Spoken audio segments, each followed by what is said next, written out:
Alright, so for this vehicle right here, I was thinking it was a CB axles or with something like that, but it's really hard to push on these motor mounts to make them work. But when it was going in reverse, and since I am a little bit uphill, the angle of the vehicle does matter, because you won't be able to replicate this unless you have a steeper angle that is not a flat angle. So if it was a flat angle, my vehicle would have been like that, but since it's at an angle right there. I also have the vehicle in reverse, and then I tied up because you can get most of the noise to replicate at this angle right there, like right there. And so I got the wheel cocked and I go straight in here to this motor mount and I just press on it, and that's it.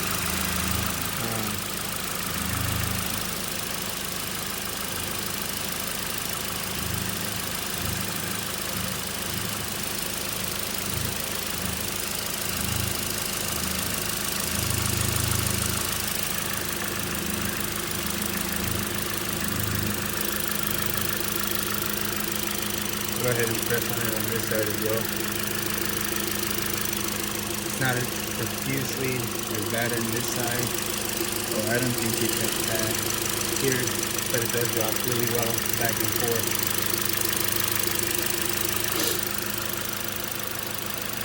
So I'm gonna start by changing that one out, and if that fixes the problem, then that's it.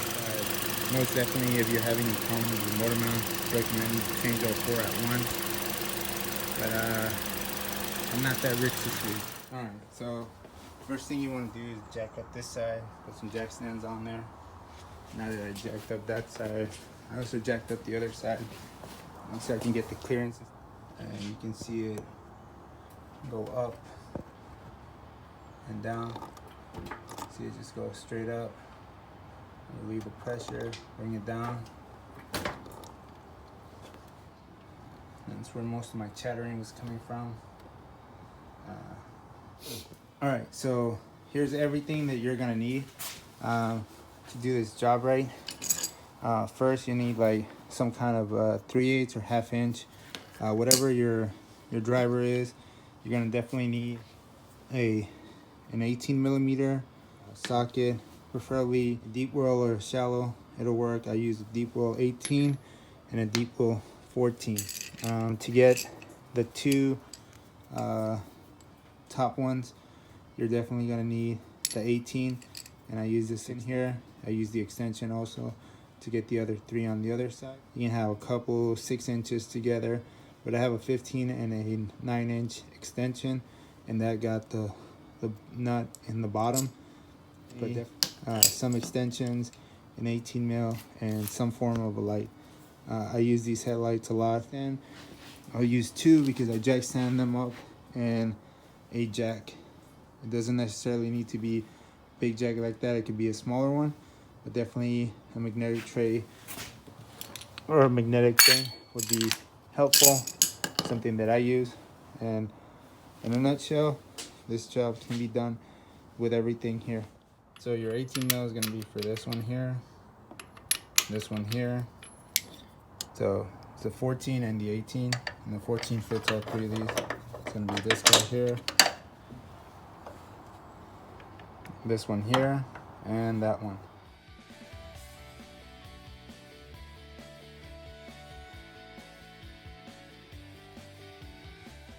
You can always drop the engine just a little bit.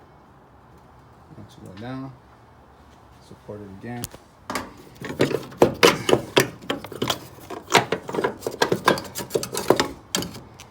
Alright.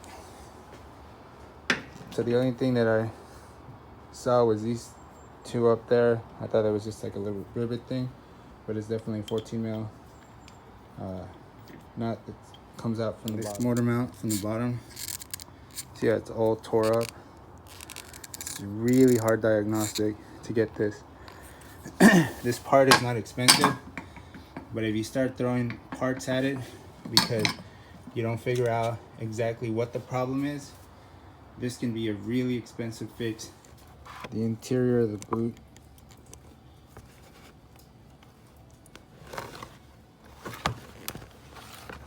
You see the boot in there, it's pretty tore up.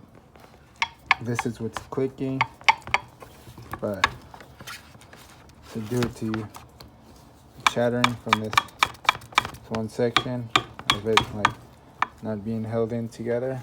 Yeah, definitely there's no clacking or clinking on this. This part's fairly sturdy, as it should be, but yeah. This is what's gonna go in there. The old one, the new one, side by side. I don't know. This is still the old one, but just the construction of it is a lot more sturdier. The construction of this. This is what I could scrounge up together to get it working and get it on the road, because I definitely need a solid, dependable car, and this would do it. But if you can go OEM, you're definitely not gonna run into this problem. OEM, not OEM, but this still broken OEM parts, so not even OEMs last forever.